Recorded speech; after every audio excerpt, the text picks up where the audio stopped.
How you doing, friends? I'm back at you again with a topic that's very near and dear to my heart. And I'm gonna ask y'all a question out there. Do you know people who come out the house, and I'm talking about us, brothers. Y'all come out the house, some of us come out the house well-groomed like me. Now, unless I'm going somewhere in the midnight hour, I might not shave up, clean up. But when I go somewhere, I make sure everything's right, because you don't even know who you're gonna run into. But let me stick on topic. Why brothers be coming out the house from kids on up, their hair ain't combed, looking like shit? That don't make sense to me.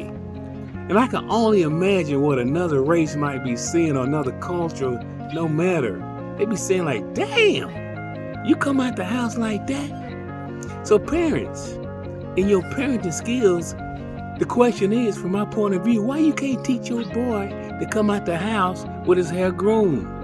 And if you can't go to the barber shop, they got clippers for $9.99. Well, this is what I do. Come on now, we better than that.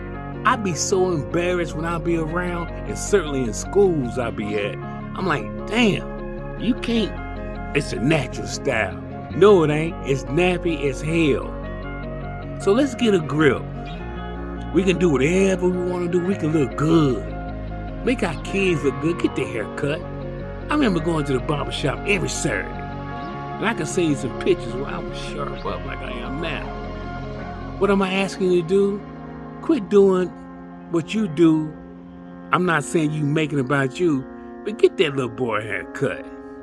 Don't let him come out the house looking like, God damn. And everybody's saying, that's how black people are. They send their kids out the house looking like it.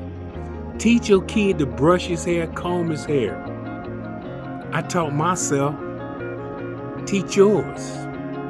It ain't about being selfish. Nobody can't tell me what to do. But everybody else can tell you what the hell you look like when you walk out the house and your hair looking like shit. They can tell you about that. Groom that shit. It starts little, 5, 6. Teach them to comb and brush it, big it. Have them look in the mirror like, shit, I look good. Look at my hair. That's my point of view. Keeping it real. I'm good for today. Hey, I need some subscribers, y'all. Come on now. Y'all can tell one person. This dude kind of funny. He coming along. Subscribe to Realer and Telling the Truth. Each one teach one, tell one. My name is Joe Craig. I will see you later on the other side of tomorrow. Be blessed. Let's stress.